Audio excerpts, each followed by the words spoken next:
Most people remember Blazing Saddles for its outrageous jokes, fearless satire, and the moment cowboys around a campfire changed comedy forever with a scene Hollywood had never dared to show before. But buried beneath the laughs is a much stranger story.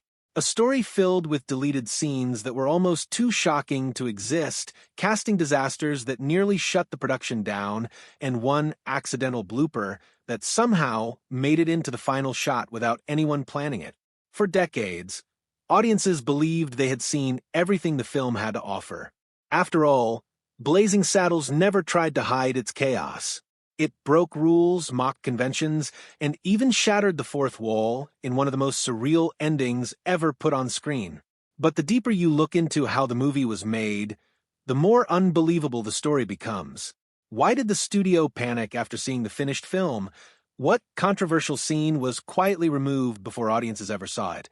And how did a random stranger walking past the set accidentally become part of movie history? The answers reveal a film that was far more dangerous, more chaotic, and more revolutionary than most people realize. When Blazing Saddles arrived in theaters in 1974, audiences weren't quite sure how to react. Some people laughed uncontrollably. Others sat in stunned silence. A few even walked out of the theater entirely. That reaction wasn't surprising. The film didn't just parody westerns, it attacked them head-on.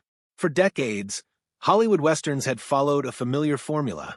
The brave white hero rides into town. The villains are obvious. Justice is simple, and the world feels clean and heroic. Blazing Saddles took that formula and completely demolished it. The story seems simple on the surface. A corrupt land developer wants to force settlers out of a small frontier town called Rock Ridge, so he can buy the land cheaply. His plan is ridiculous but clever. Convince the governor to appoint a black sheriff, expecting the town's racist residents to panic and abandon the area. Instead, the new sheriff, Bart, turns out to be smarter than everyone else in the room. What begins as a cruel political trick slowly transforms into something else entirely.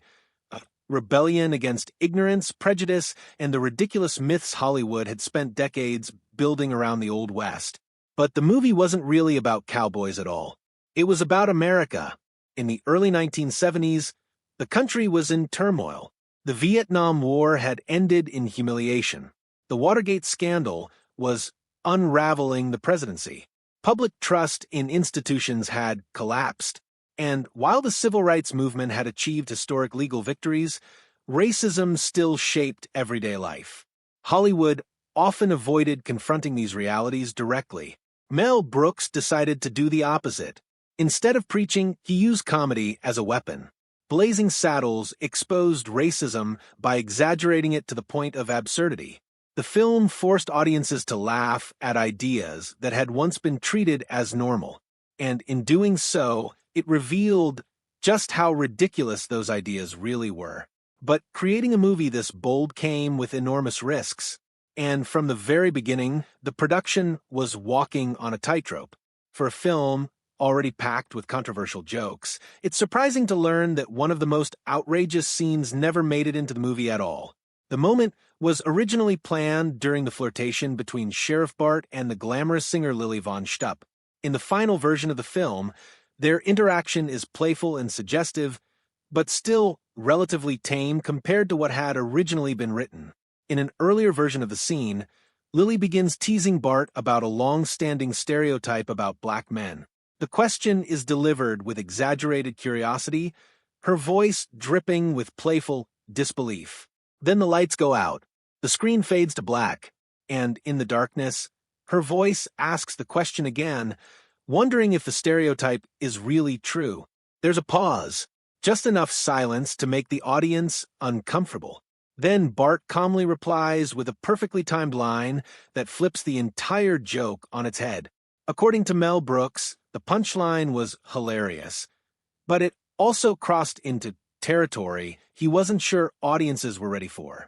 Brooks later admitted that he ultimately decided to remove the scene, fearing that it might distract from the satire and overshadow the rest of the film. Even for a movie willing to push boundaries, this moment felt like it might go too far. But that wasn't the only idea that ended up on the cutting room floor. Early script drafts included even more aggressive versions of the scene, where Lily's curiosity about Bart's supposed attributes became increasingly direct. In one version, the conversation moved toward physical comedy that would have taken the joke to an entirely different level. Those scenes were never filmed, and yet the fact that they were even considered reveals just how fearless the writing process had been. Mel Brooks and his team weren't interested in playing it safe. They wanted to challenge audiences, provoke reactions, and tear down the polite boundaries that had long controlled Hollywood storytelling. The fact that some of these ideas were eventually removed doesn't mean the film became safe. It simply means the creators knew exactly where the edge was and how close they were standing to it. One of the most famous moments in Blazing Saddles happens around a campfire. A group of cowboys sits together after dinner, eating beans and relaxing under the open sky. It looks like a typical Western scene. Then someone passes gas. Then another. And another. Within seconds, the quiet campfire gathering becomes a symphony of ridiculous sound effects. Today the scene feels silly, but harmless. But in 1974, it was shocking. No major Hollywood movie had ever included audible flatulence as a central joke. Studio executives were horrified. They believed the scene was crude, childish, and embarrassing. Some even insisted it would ruin the film's reputation. Mel Brooks refused to remove it. In fact, after early test screenings, he did something even more unexpected. When audiences laughed so loudly that they drowned out the final line of the joke, Brooks returned to the editing room and added even more sound effects to extend the gag. His reasoning was simple. Westerns had spent decades presenting cowboys as noble, clean, heroic figures. But real cowboys were just people. They ate beans. They slept outside. And sometimes they did exactly what the characters were doing in that scene. By reducing the myth of the heroic cowboy to something hilariously human, Brooks shattered another Hollywood illusion. But the campfire scene wasn't the only moment where chaos shaped the film. In the movie's climactic finale, the story completely abandons the Old West setting. A massive brawl erupts and spills out of the fictional town, smashing through studio sets and into the real world. Actors crash through sound stages. They interrupt a musical number on another set. Eventually, the chaos spills onto the streets of Hollywood itself. The sequence is intentionally ridiculous, but in the middle of this madness, something unexpected happened. As the actors run out of the studio gate and into the street, a man wearing an ordinary sweater calmly walks across the frame. He isn't dressed like a cowboy. He isn't reacting to the action. And he clearly has no idea that filming is taking place. He was simply passing by.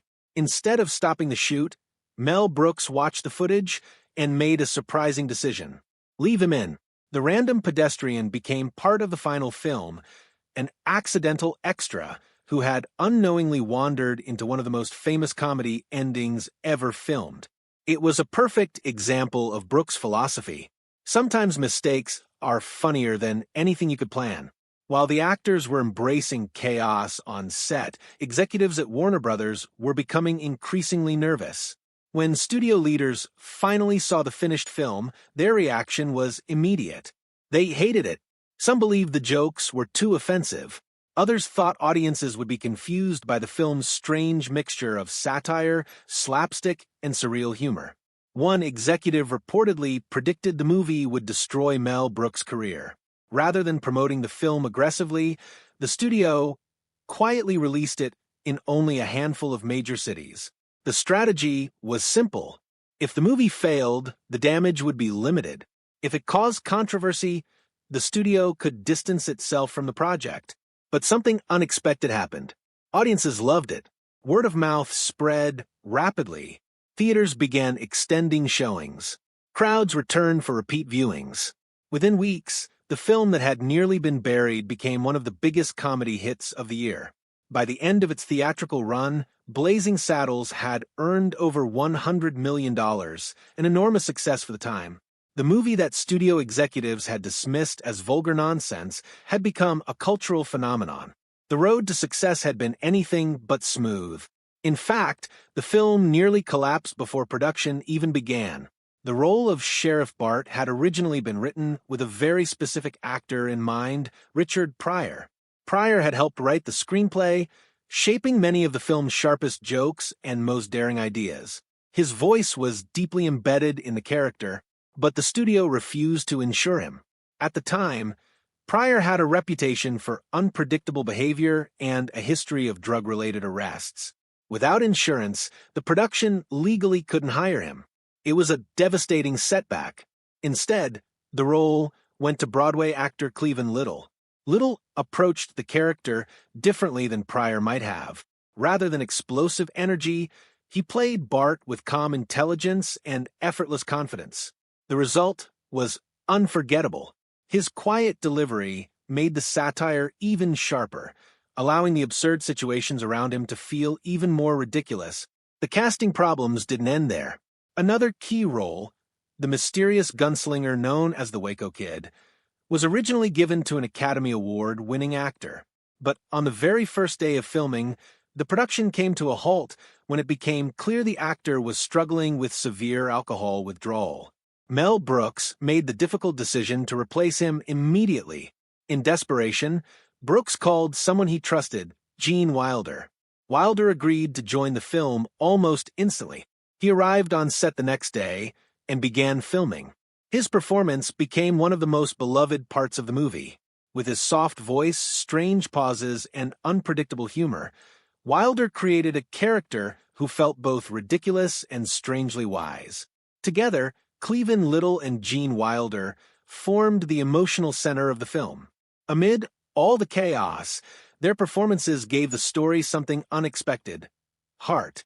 Looking back, it's easy to forget just how radical Blazing Saddles was when it first appeared. The film attacked racism directly. It mocked Hollywood traditions. It shattered storytelling conventions. And it did all of this while making audiences laugh harder than they expected. What makes the movie truly remarkable is that none of it happened by accident. The outrageous jokes, the chaotic production, the improvised moments, even the random pedestrian wandering through the final scene, all of it reflected a philosophy that Mel Brooks believed deeply. Comedy should be fearless. It should challenge people. And sometimes the best way to reveal the truth about society is to make it look completely ridiculous. That approach changed the future of comedy. Films and television shows that followed would borrow the same ideas: self-aware humor, fourth wall breaks, and satire that pushed boundaries. But few would ever match the pure unpredictability of Blazing Saddles. Because behind the laughter was something rare in Hollywood. A film that refused to play by the rules and somehow got away with it.